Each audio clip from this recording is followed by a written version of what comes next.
two votes, one in the House, two bills, resolutions, not bills, one in the House, one in the Senate, both of which are very harsh and uncalled for in imposing sanctions on Ethiopia. In fact, both bills would infringe on Ethiopia's sovereignty, and they would set up Ethiopia essentially to be governed and controlled and monitored by branches of the US government.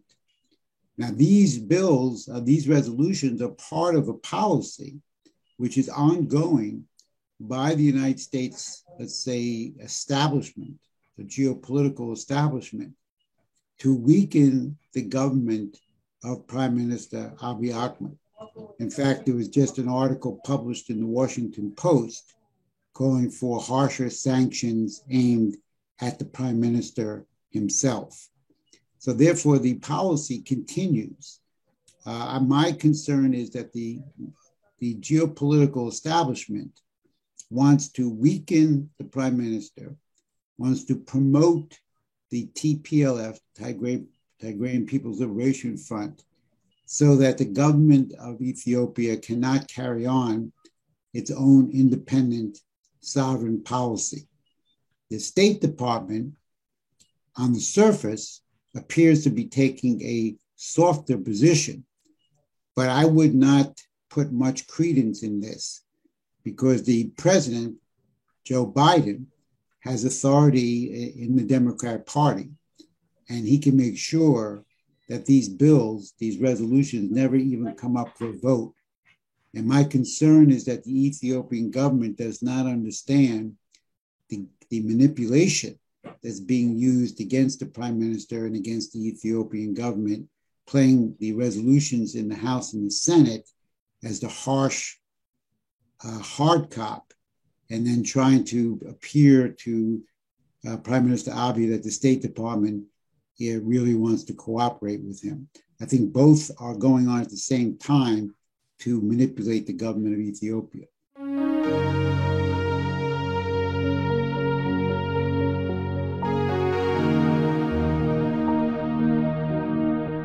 I believe probably I was the first analyst early last year to discuss and publicize the fact that the Biden administration, under Secretary of State Antony Blinken, was promoting a policy of regime change. I think I became somewhat well known for that. Now, they may have backed off on the question of explicit removal of the prime minister, and instead, as one person called it, regime change has been replaced by regime castration.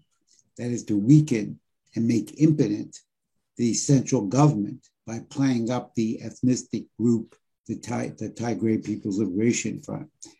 The reason for this is that the geopolitical establishment, they want control of Africa. They want control of the Horn of Africa.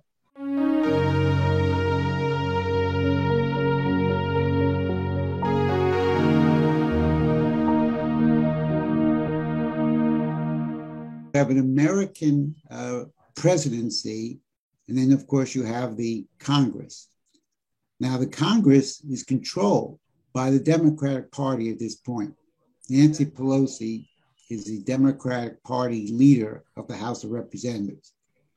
Charles Schumer is the Democratic leader of the United States Senate. Therefore, it is highly unlikely that these two resolutions would go into being voted on or passed unless they were allowed to by the Democratic Party, which is led by the president, Joe Biden. And my belief is that Secretary Blinken is using the threat of these two resolutions to manipulate and intimidate the government of President Abiy Ahmed to carry out the demands that the U.S. has. Now, the State Department, I'm told, is telling the Ethiopian government, we don't support these resolutions. We do not support them. We are against them. That's what I believe the United States State Department is telling the Ethiopian government in Addis and in Washington. However, I don't trust the State Department. Don't forget, it was in early last year, at the very beginning of the conflict, that Secretary Blinken claimed without substantiation that there was genocide going on in Tigray, that there was a rape was being used as a weapon, that there were crimes against humanity, that there was ethnic cleansing. No evidence. In fact, the contrary has been shown.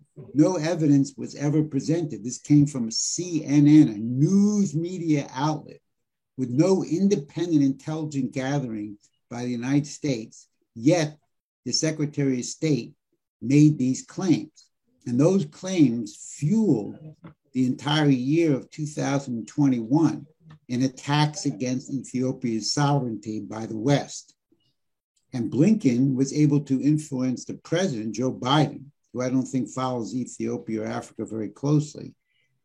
But nevertheless, President Biden, under Blinken, I believe, and others' influence, used trade relations, the AGOA arrangement, and as a weapon against the Ethiopian people.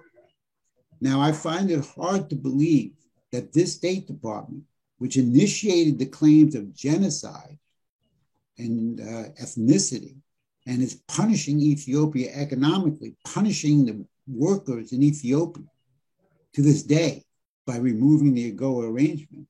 I don't believe this State Department is all of a sudden changed its colors. And therefore, my concern is that the Ethiopian government does not understand that they're being manipulated. On the one hand, you have these draconian, harsh resolutions being put forth in the House and the Senate of the United States Congress. And then the State Department says, no, we don't support them. We don't support them. We really want to work closely and cooperate with Ethiopia. And therefore, you should not consider the policies of the U.S. administration. I don't believe that.